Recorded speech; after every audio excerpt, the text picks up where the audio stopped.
Hello, good morning বন্ধুরা। তো আমি কি করেছি জানো, আজকে লাইভ শেষ করে শুয়েছিলাম, কিন্তু ঘুম আসেনি।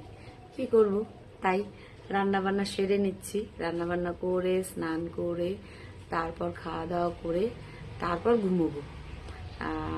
দেখি একটু বাজারেও যেতে হবে, আজ বৃহস্পতিবার। একটু ফুল মিষ্টি নিয়ে আসবো, এনে স্নান করে পুজো দিয়ে খাওয়া দাওয়া তারপর ঘুমাবো। ঠিক আছে? তো জানি অনেকে ভাববে বাবা লাইভ তো আগে আগে ছেড়ে দিল। আগে আগে ছেড়ে দিয়েছি, কিন্তু তবুও আমার ঘুম আসেনি।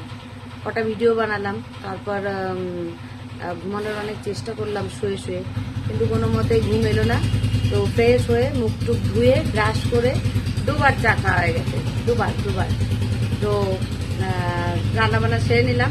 তো চলো, tata, bye bye bye bye. দুপুরবেলা কে কি খাচ্ছ প্লিজ কমেন্টে জানিও, ঠিক আছে? টাটা।